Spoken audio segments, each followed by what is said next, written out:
Halo, semangat pagi, salam sejahtera bagi kita semua.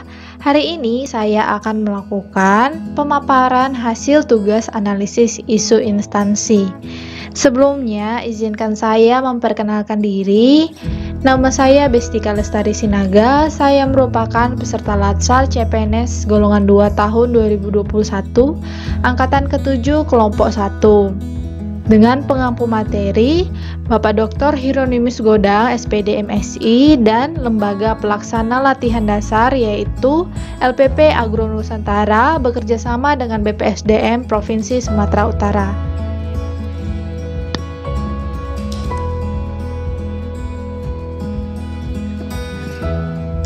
Saya bekerja di instansi Sekretariat Daerah Kabupaten Simalungun sebagai staf CPNS dengan jabatan pengelola data.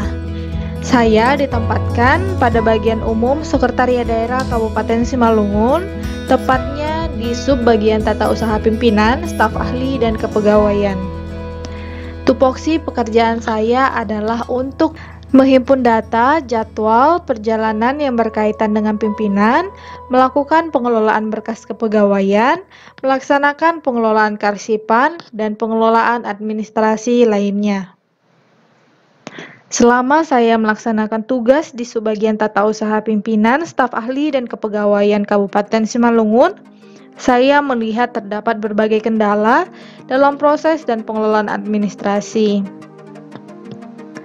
Dengan banyaknya kondisi yang belum optimal tersebut, sehingga mengakibatkan terkendalanya pengelolaan administrasi dan penyelesaian berkas, juga laporan di sebagian tata usaha pimpinan, staf ahli, dan kepegawaian Kabupaten Simalungun.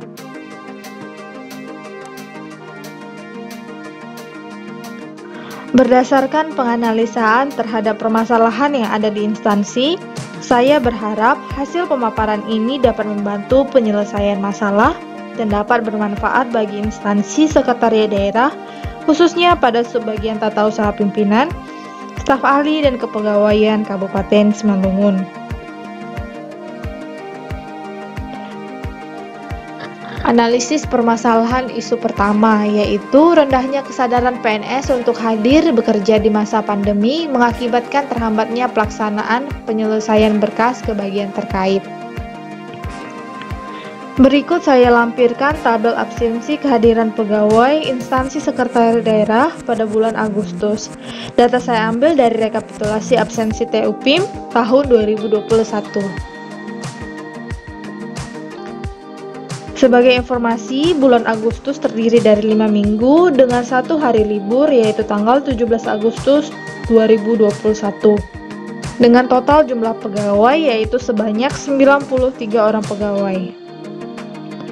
Pada minggu pertama hari Senin terdapat 88 pegawai hadir, hari Selasa 88 pegawai hadir, hari Rabu 85 pegawai hadir, hari Kamis 83 orang pegawai hadir, hari Jumat 80 orang pegawai hadir. Maka bisa diambil rumus untuk mengetahui jumlah ketidakhadiran pegawai, yaitu melalui total jumlah pegawai dikali 5 hari, yaitu 93 orang pegawai merupakan jumlah pegawai di sekretariat daerah dikali 5 hari adalah sebanyak 465 pegawai. Kemudian dikurangi dengan total kehadiran pada minggu pertama, yaitu sebanyak 424. 465 jumlah pegawai dikurangi 424 pegawai yang hadir di minggu pertama, maka bisa didapat hasilnya sebanyak 41 orang tidak hadir pada minggu pertama. Pada minggu kedua ada sebanyak 49 orang pegawai tidak hadir. Pada minggu ketiga sebanyak 41 orang pegawai tidak hadir. Pada minggu keempat sebanyak 69 orang pegawai tidak hadir. Pada minggu kelima sebanyak 28 orang pegawai tidak hadir. Analisis permasalahan kedua, yaitu belum optimalnya koordinasi terkait dengan administrasi perjalanan dinas pimpinan antara ajudan kepala daerah wakil kepala daerah dengan sebagian tata usaha pimpinan. Data saya ambil melalui wawancara dengan pimpinan saya, yaitu kepala subbagian tata usaha pimpinan. Beliau menyebutkan bahwasanya penyebab belum optimalnya koordinasi tersebut adalah karena faktor jadwal ajudan yang penuh yang mengikuti kegiatan pimpinan, baik di dalam kantor maupun sedang berkegiatan di lapangan. Yang kedua, perjalanan pimpinan keluar provinsi menggunakan pesawat udara, seringkali etiket, bil penginapan, bil taksi, hotel, serta boarding pass pesawat terlambat diberikan ke sebagian tata usaha pimpinan. Faktor yang lainnya adalah komputer dan printer yang seringkali error. Dampaknya adalah administrasi perjalanan dinas pimpinan mengalami keterlambatan.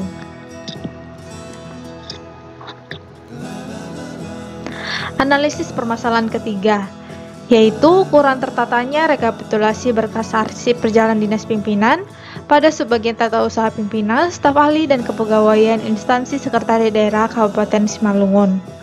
Berikut saya lampirkan foto dokumentasi TUPIM, yaitu lemari penyimpanan arsip tata usaha pimpinan. Berdasarkan dokumentasi tersebut, dapat saya jelaskan bahwasanya pengelolaan berkas kearsipan masih kurang tertata dengan rapi. Banyak berkas yang masih berbentuk dokumen fisik dan belum tersimpan di database secara digital. Saya melampirkan dua foto. Yang pertama adalah foto tampak depan ruangan bagian perbendaharaan instansi Badan Pengelola Keuangan dan Aset Daerah Kabupaten Simalungun. Foto kedua merupakan ruangan penginputan surat perintah membayar saat pelaksanaan biaya penunjang operasional. Berdasarkan dokumentasi foto, dapat saya jelaskan bahwasanya alur pelaksanaan berkas biaya penunjang operasional pimpinan dimulai dengan penyusunan besaran anggaran oleh sebagian tata usaha pimpinan. Kemudian tata usaha pimpinan meminta soft file SPM atau surat perintah membayar kepada Bagian Keuangan Sekretariat Daerah Kabupaten Simalungun. Berkas dan dokumen yang telah selesai kemudian dilakukan penggandaan dan pada tahap akhir diserahkan kepada instansi Badan Pengelola Keuangan dan Aset Daerah Kabupaten Simalungun beserta dengan soft file SPM tersebut. Seringkali kendala yang terjadi adalah kesalahan dan kekurangan dokumen pendukung yang mengakibatkan harus selalu berulang kembali ke instansi BPKAD dan kemudian menyerahkan berkas yang benar, sehingga mengakibatkan pelaksanaan berkas biaya penunjang operasional tidak efektif dan tidak efisien.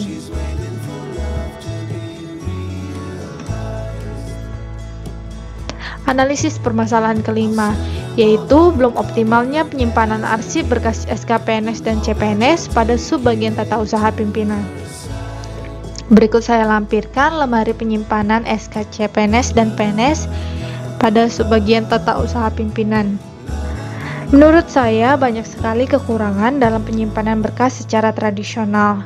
Di antaranya adalah sulitnya memanggil data atau sulitnya mencari berkas karena pencarian berkas harus dilakukan secara manual. Berkas juga rentan akan mengalami kerusakan karena terlipat, tertumpuk berkas dengan yang lainnya, lembab bahkan hancur dimakan rayap. Berkas juga rentan mengalami kehilangan karena lemari arsip tata usaha pimpinan tidak memiliki kunci pengaman.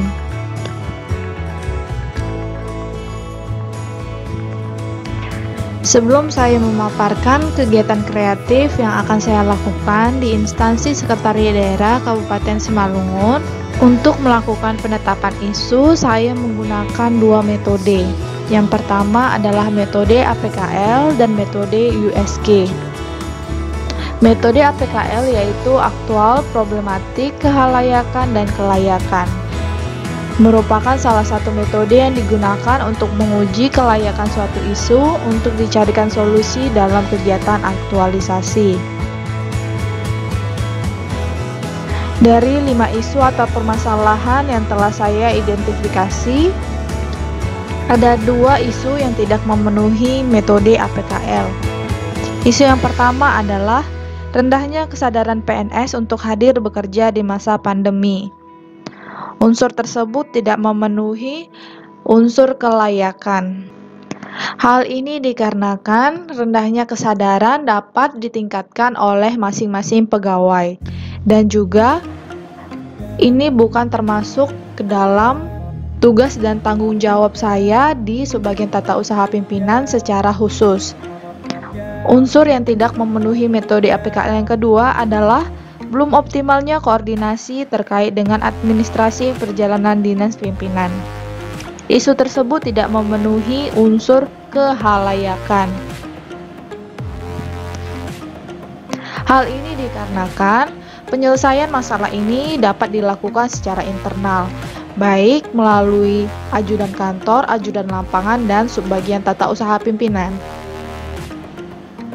Dan juga isu atau permasalahan ini tidak menyangkut hajat hidup orang banyak. Selanjutnya saya melakukan metode USG. USG adalah urgency, seriousness, dan growth. Merupakan salah satu alat untuk menyusun urutan prioritas dalam sebuah isu dan permasalahan dengan menentukan nilai skala 1-5 pada setiap permasalahan yang ada. Dari isu atau permasalahan yang tersisa, saya melakukan pengidentifikasian melalui metode USG. Sehingga didapati satu isu atau permasalahan yang menjadi prioritas pertama, yaitu kurang tertatanya rekapitulasi berkas arsip perjalanan dinas pimpinan pada subbagian tata usaha pimpinan, staf ahli dan kepegawaian instansi sekretariat daerah Kabupaten Simalungun dengan jumlah nilai skala yaitu totalnya adalah 15. Selanjutnya, kegiatan kreatif. Masuk dalam kegiatan kreatif. Beberapa kegiatan kreatif ini saya rancang untuk menyelesaikan isu atau permasalahan kurang tertatanya rekapitulasi berkas arsip perjalanan dinas pimpinan. Berikut ini kegiatan kreatif yang saya lakukan. Yang pertama adalah melakukan penataan terhadap dokumen fisik atau berkas fisik yang telah layak arsip. Kemudian, saya menggunakan metode arsip aktif dan inaktif. Yang kedua, saya menetapkan jadwal retensi arsip. Yang artinya adalah saya memberikan jangka waktu simpan arsip agar arsip tidak menumpuk dan agar arsip baru dapat masuk dan dapat disimpan dengan baik. Yang ketiga adalah membuat database arsip digital menggunakan teknologi Google Docs. Yang keempat, saya membuat rekapitulasi arsip otomatis terbuka secara digital menggunakan teknologi QR Code. Yang terakhir adalah pemeliharaan arsip dengan memanfaatkan bahan-bahan pencegah dan melakukan pengamanan. Salah satunya adalah dengan menggunakan kunci pengaman pada lemari arsip dapat berguna untuk pemeliharaan arsip. Demikian hasil pemaparan tugas saya analisis isu instansi pada Sekretariat Daerah Kabupaten Simalungun di Subbagian Tata Usaha Pimpinan, Staf Ahli dan Kepegawaian Kabupaten Simalungun. Semoga hasil pemaparan ini dapat bermanfaat bagi kita semua dan saya mohon maaf jika ada kesalahan kata dalam penyampaian pemaparan saya. Sekian dari saya, terima kasih.